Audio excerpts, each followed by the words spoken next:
Hi and welcome. I'm Steve Martorano and this is the Behavioral Corner. You're invited to hang with us as we discuss the ways we live today, the choices we make, the things we do, and how they affect our health and well-being. So you're on the corner, the Behavioral Corner. Please hang around a while. Hello, everybody. Welcome again to the Behavioral Corner with me, your host and guide, Steve Martorano. If you're not familiar with what we do, we hang on the corner here, as it were, and wait for interesting and informative people to join us. And they often do. They always do. We hope you're finding us informative. It's a podcast about everything because, frankly, everything affects our behavioral health. The whole thing, the whole shooting match, made possible by our underwriting partners, Retreat Behavioral Health, who one of their great resources will be joining us in a second. First, let me introduce the kind of topic Tom and I will be talking about. We've done many shows here on the corner about mood disorders and mental health issues, and Tom has often joined us for those discussions. We have spent less time on the impact of mood disorders and the family. When talking about substance abuse issues, we always say that addiction is a family disease. Well, the same can be said about mental disorders. It affects everyone that it comes in contact with. So we're going to find out about the two things: mood disorders, what are we talking about, and the impact on families facing these problems. As I said, Tom Longenecker has been with us frequently in the past. He's a great go-to guy on these issues. He is with Retreat Behavioral Health in the capacity of a clinical supervisor. So, Tom, welcome back to the program. We always appreciate your time. Thank you, Steve. I'm always glad to be with you and all your good work. So let's talk about mood disorders. They are not all the same thing. There are many of them. I guess the most common and notable would be clinical depression, but there are many others. Can you take us through a couple of examples of mood disorder? Sure. So I think, we certainly think about depression and anxiety, but I think oftentimes when we're talking about mood disorders, we're really looking at what we call cluster B or personality disorders. So there we have perhaps the most known is borderline personality disorder. We also have antisocial personality disorder, histrionic personality disorder, and narcissistic personality disorder.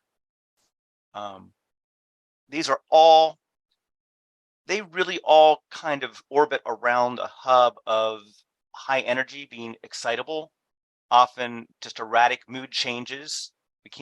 It's difficult to track, and volatile emotions that are just big emotions. And they all also have and underneath it, there's actually a very fragile ego structure, despite how that person might present. Mm-hmm. The ego structure is often very, very fragile. So in antisocial personality disorder, there's a real disregard for other people's rights. Or really respecting any kind of common courtesies or mores, laws, and so there's a very erratic lifestyle. Often, not always, but we can see this in people who have constant run-ins with the law. But we also see this not uncommonly with leaders in business. People in white-collar positions of great power and authority. Can be recognized by deception, manipulation. The real goal is to gain personal gain. That mm-hmm. seems to be one of the underwriting drives under antisocial personality disorder. But again, we tend to see that in criminality, but that probably has more to do with socioeconomic class directing somebody in one direction as opposed to another. Yes, these behaviors can show up in all walks of life. You see a high incidence of these kinds of disorders in the arts as well, correct? Certainly. Yeah. Well, let me ask you about bipolar disorder, which is another topic that sure. People think they know a lot about. Where does bipolar disorder fit in the description you just made? Okay. Well, bipolar disorder is a separate disorder. And this seems to be very, very physiologically driven. There are two diagnoses that we primarily two diagnoses: bipolar 1, and years ago this was called a manic depressive. Okay. And this is what characteristically, when people think of that term or would think of bipolar, this is usually what people are thinking about, which are periods of extreme high or mania. And that's going to be noted oftentimes by grandiosity. I'm going to uh, find the cure for cancer, despite having never gone to medical school.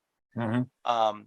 It can be, I often talk with my people that I've been working with, and they usually agree with this. I can't keep up with myself. Hmm.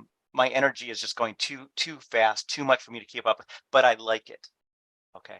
So you'll see people up for days, generating ideas, shopping, hypersexual,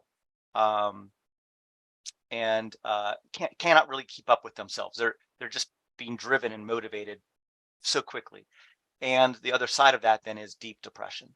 Mhm. Mhm. Okay. We have Well, I'm sorry.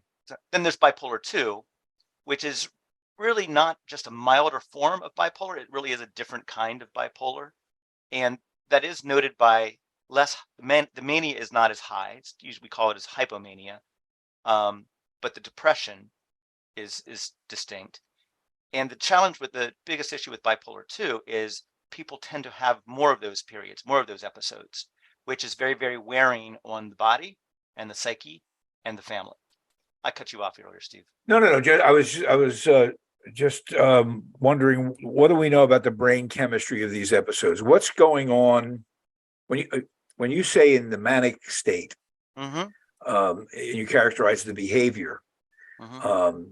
What sometimes we miss is they like it. This is a high. So what do we know? Is it dopamine flooding the brain at that time? What do we know about brain chemistry? There certainly is, yeah. And again, this is not being driven by the upper cortex of the brain. This is often much of the activity.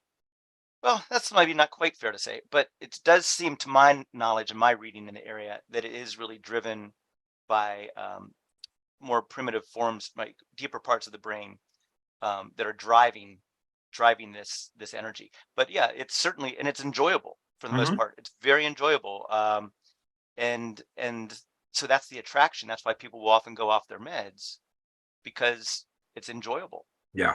And the meds blanket them and kind of are suffocating. And the idea of just the creativity, or the idea that I'm so creative, um, the just the energy level, the ability of the sense of invincibility, um, and this is hard to compete with.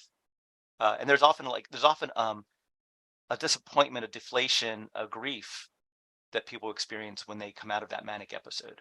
Yeah. And then into the depressive stage, which was where, as I understand it, the danger can occur, because depression is a scary darkness. I read a quote of yours just recently from another interview you've done, and you talked about depression, and certainly that's a part of bipolar disorder, big part. Mm-hmm. You described it as a sort of fatigue. Mm. And here's the phrase that'll stick with me for a while. You called it a withering away at imagination. Yeah, Expand on that for me, because it's a great analysis. sure. And I think part. I mean, you can kind of see the opposite of that is mania is so characterized by an explosive imagination. I can see everything, and the causes for self harm at that point can often be in mania. Can often be because I don't see the limits. I don't have a Right. They realistic can be expectation of limitation. they can be Right. accidental. But Yeah. it's not necessarily going to be it's not something I'm seeking, Mhm. because this is too good. Mhm. But the withering of imagination and depression is it's difficult to foster or summon up hope. It's difficult to foster or summon up um, an idea that I can be different. This depression will last forever and ever. I will never escape it. It will never let me go. It has its claws into me. And the other piece about any kind of depression is it really puts the blinders on. Yeah. Okay. I only see this very specific area, and I can't see all the periphery about it. And another piece also is people tell me things about myself, and I can't even see that. And I think if you really knew me, you would know what a fraud I am. Yeah. So that's one of the challenges of speaking with people about depression. You want to build them up. You want to speak truth and hope to them. But in the midst of depression, my imagination is withered, and so I can't receive that, and I will reject it. No, you really don't know me. Well, your description of your use of the word imagination in the description is what I find so spot on. Because most people think your imagination means you're making things up that are not true. And that's only part of what an imagination can do. I mean, we imagine everything, really. We imagine our lives. I imagine I'll go to work this morning. We don't think of it as an imaginative idea, but it is. Let's see, I woke up, now it's time to go to work. I'm imagining myself go to work. When you say that people in the throes of a depression have a harder time thinking that anything will be different than this, I think that's worth pondering if you're living with or know someone who is clinically depressed. Tom Longenecker is our guest. We're talking about mood disorders in general. We're focusing on bipolar. I think bipolar disorder is more often diagnosed. I think something like 20 million people suffer from some form of mood disorder. So I think more people are familiar with that. At least I see it a lot. I see the diagnosis anyway. So Tom's taking us through a little bit of that. But the focus I'd like to move to now, Tom, is the people that are around someone who is bipolar or has a mood disorder, their loved ones and their families, and the impact and the role they can and ought to play. What's the impact on the family? Obviously, it sounds devastating. Yeah, and maybe a way to back that up is to think about anybody who's living with depression, anxiety, bipolarity, borderline personality disorder, and any of those cluster B disorders. That person really struggles to regulate their own thoughts, their feelings, their reactions to what's going on around them. They're often working through different kinds of mood stabilizers, stimulants, antipsychotics, anxiety reducers, sleep aids.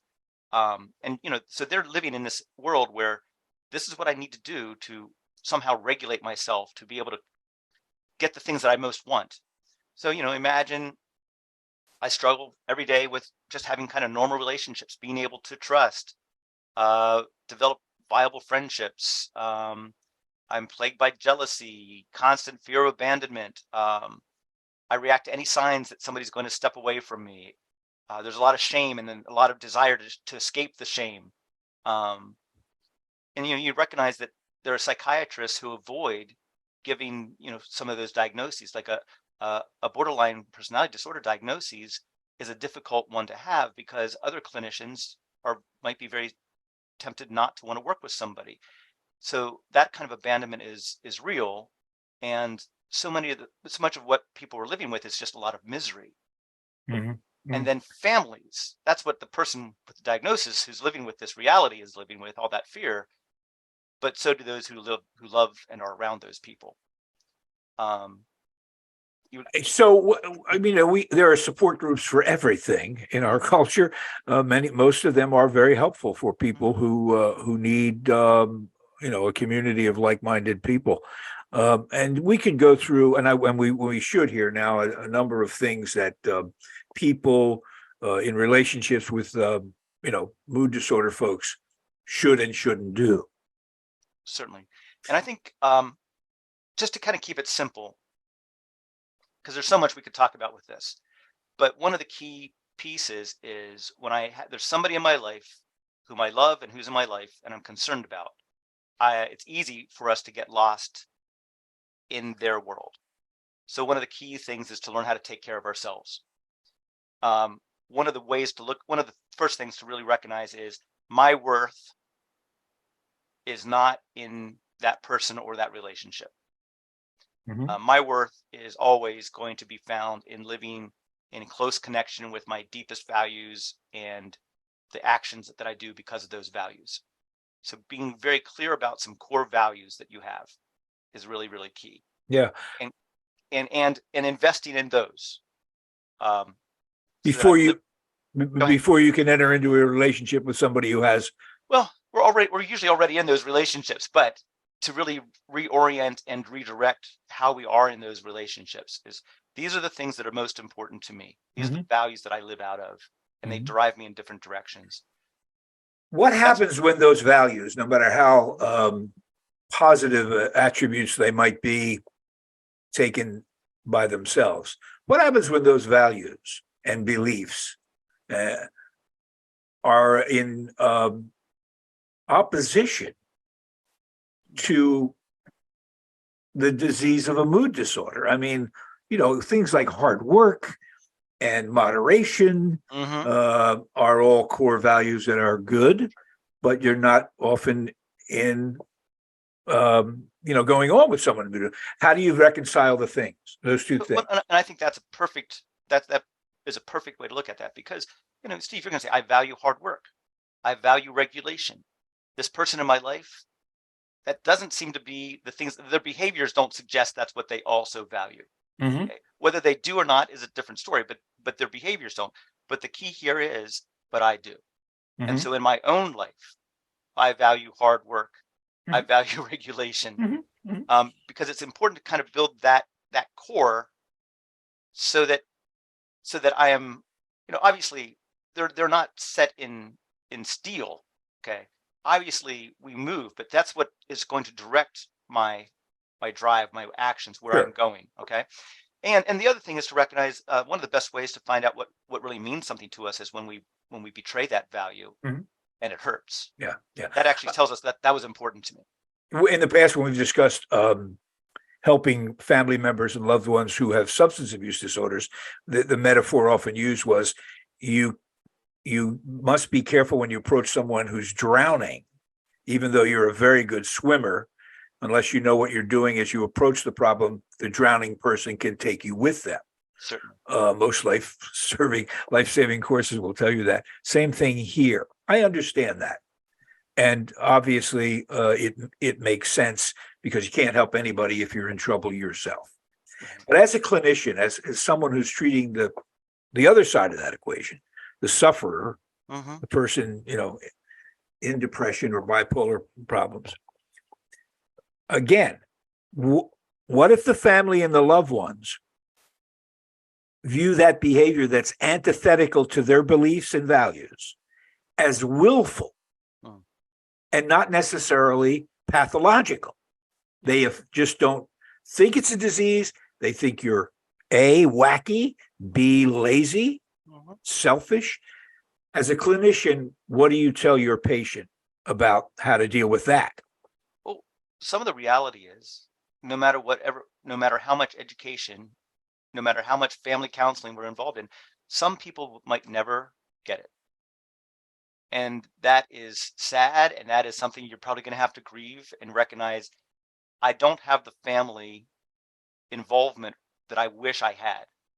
So some of this is just the reality that you're going to have to live with. And I'm going to circle them back to the same thing I just said before. Recognize my worth is actually in my connection to those key values, even when I don't always live them out. Okay. That's a hard thing to hear, but some of the reality is sometimes they just won't. But the key here is I cannot utilize my diagnosis as an excuse. And many of the people we work with don't want to. That is simply just a matter of clarifying and trying to explain what are the dynamics that are going on in my life. It gives us a handle, particularly gives psychiatrists a handle to be able to medicate, and gives insurance companies a handle to be able to code. But at the end of the day, this is not who I am. These are aspects of who I am, but it's not the totality of who I am.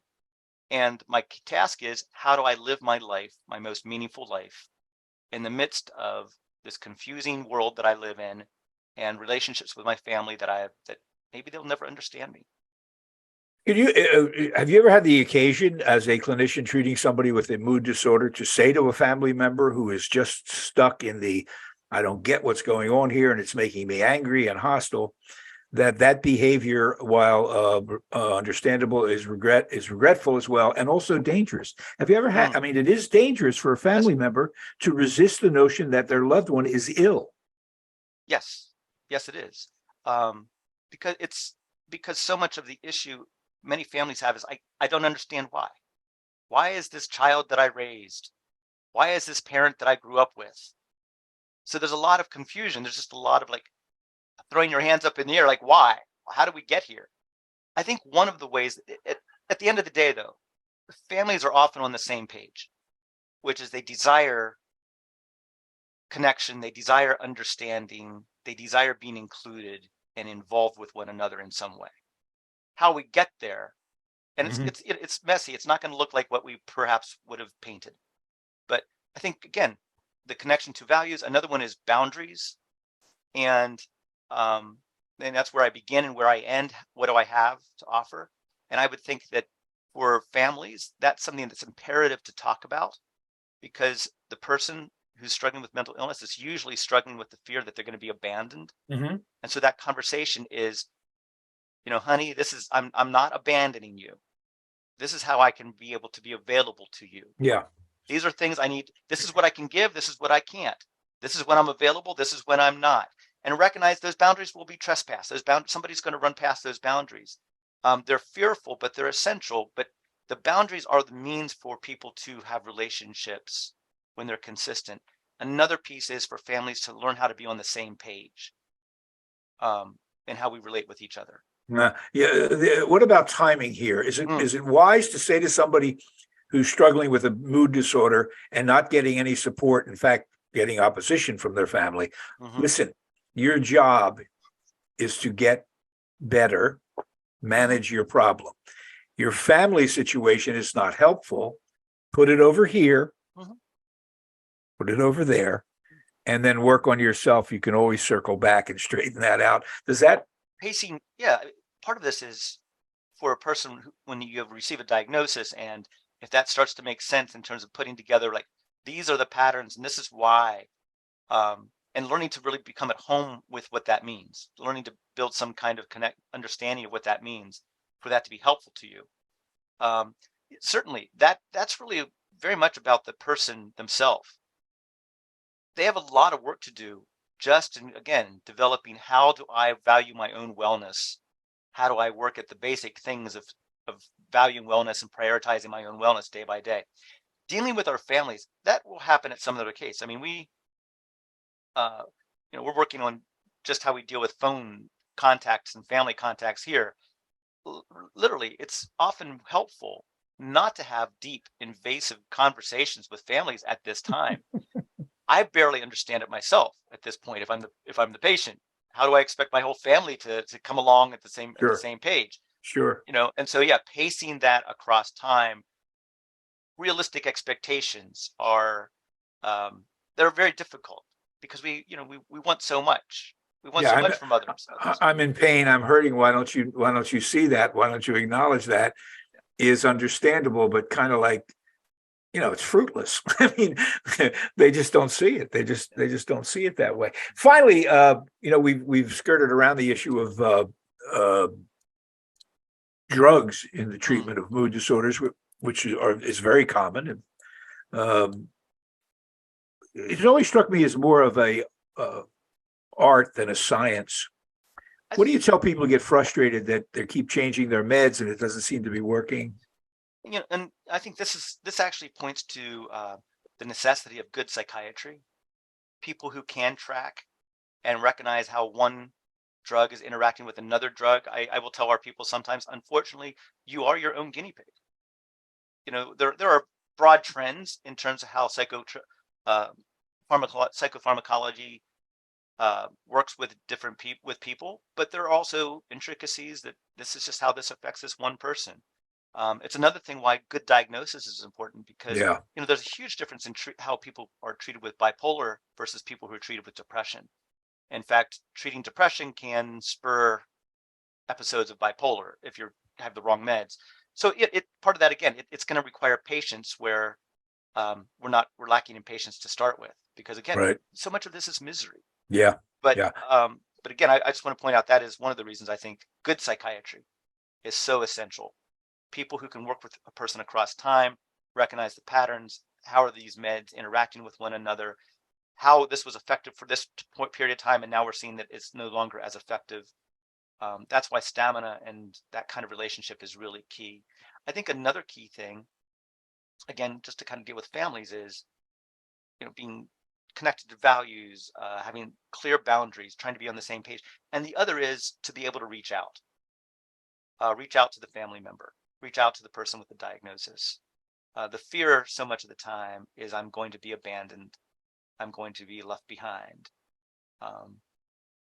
And being able to reach out from a place of some strength to invite family members in is one of the things that is very healing across the board to the family as well as to the individual.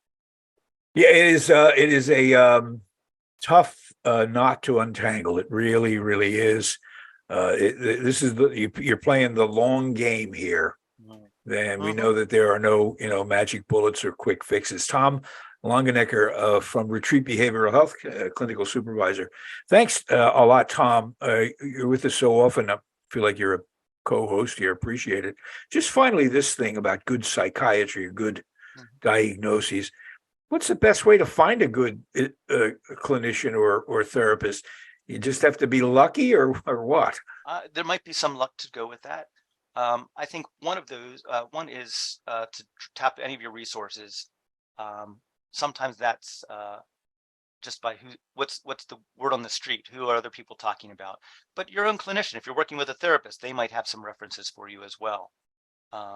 Some of that, is also like even finding a good therapist. Some of that's trial and error. Who do I work with, and how does this come together? Yeah. It's I think any of the resources, but I think oftentimes through your own therapist and other people who are living with their own mental health issues can also be some resources to pointing the way. Tom, thanks a lot. We sort of just scratched the surface here. It's going to be an issue going forward. We hope we can call upon you again. Thanks so much for your time. And thank you. I appreciate your good work, and always I'm glad when you invite me to be here. Behavioral Corner, look for us everywhere. No matter where you find these podcasts, we'll be there. Like us, subscribe to us, and let us know what you think of the Behavioral Corner. Catch you next time. Retreat Behavioral Health has proudly been serving the community for over 10 years. Here at Retreat, we believe in the power of connection and quality care. We offer comprehensive, holistic, and compassionate treatment from industry-leading experts.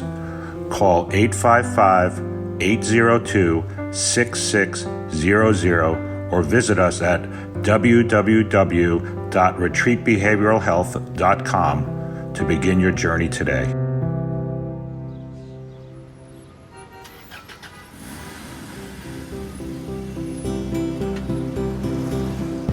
That's it for now. And make us a habit, hanging out at the Behavioral Corner. And when we're not hanging, follow us on Facebook, Instagram, and Twitter on the Behavioral Corner.